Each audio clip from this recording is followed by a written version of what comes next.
For our podcast disclaimer, please visit the episode description.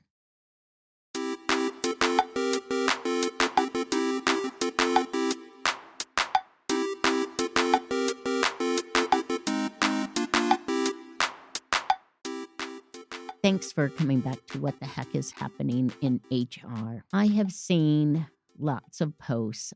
I follow LinkedIn quite closely. There's a lot of layoffs.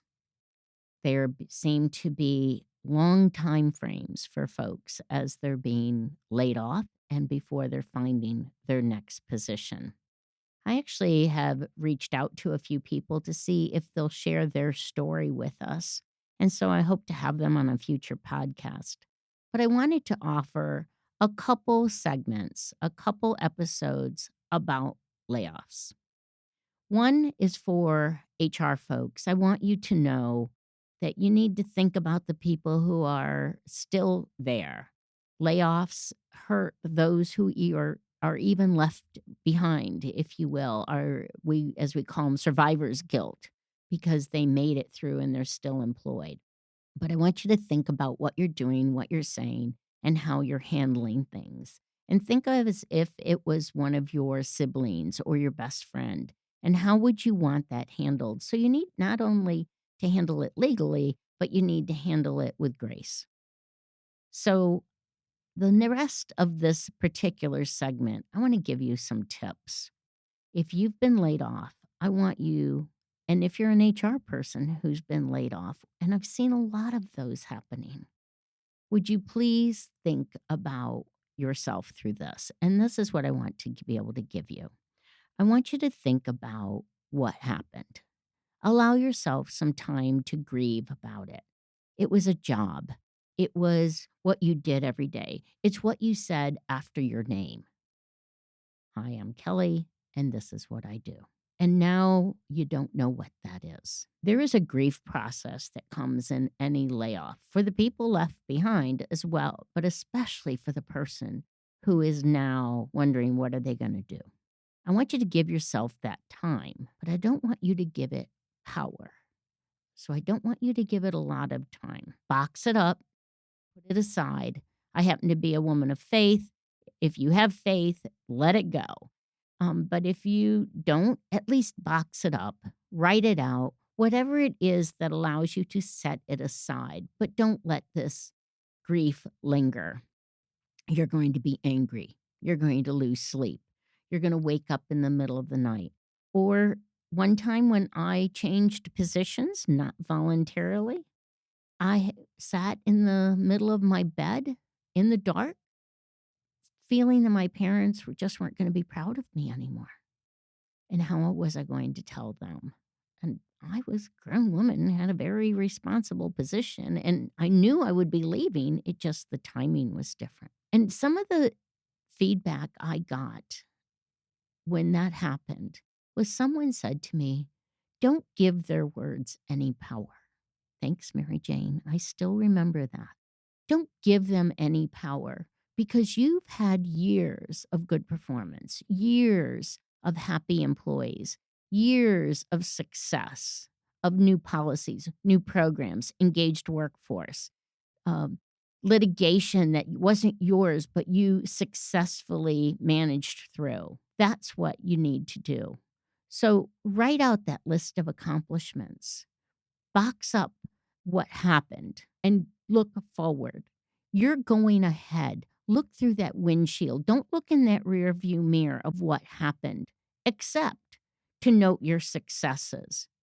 I want you to be able to make that list of your accomplishments. I want you to be able to start capturing the stories that you're going to share between your interviews because they're going to say, "Tell me about a time when you were innovative in your programs." And you need to have that. So capture that. Make sure that you have started some sort of file system. I don't care if it's paper or if it's electronic.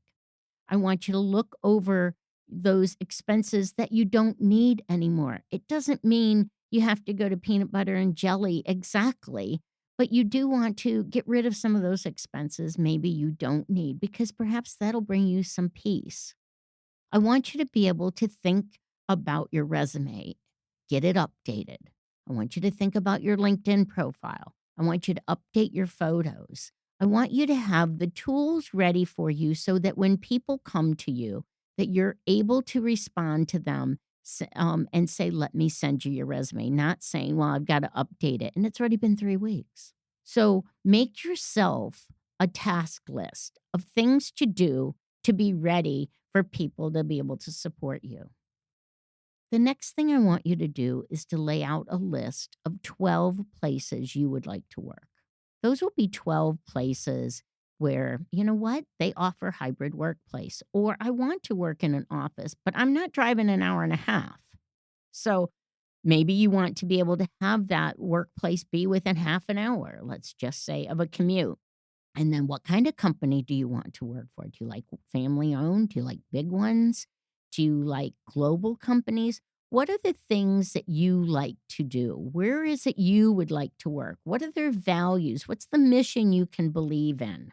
Then I want you to lay out that list of 12 and then create a backup list of 12. I want you to research those companies. I want to see if you really you are going to be able to sell yourself to them because whether they have a job or not, good people can find their ways into companies because they want somebody with a good work ethic who's aligned with their mission and their values and can do that job.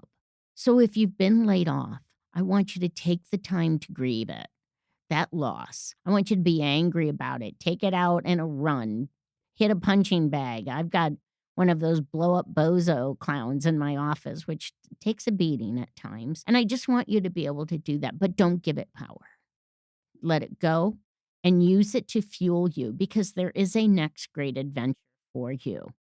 In my next segment, I'm going to talk about what a day in the life of someone laid off can be, where it can be very useful to have a routine. And I'm just going to offer you a suggested routine and how to put some meaning around this time off that you currently have that you maybe didn't plan for. I hope you understand how important you are to our community and how important it is to get you back in a job and in a place where we know you'll thrive. And one of those ways you're going to stay motivated and stay educated is to get on and subscribe to What the Heck is Happening in HR. We look forward to you subscribing and listening to our next segment about this, which is a day in the life of being laid off.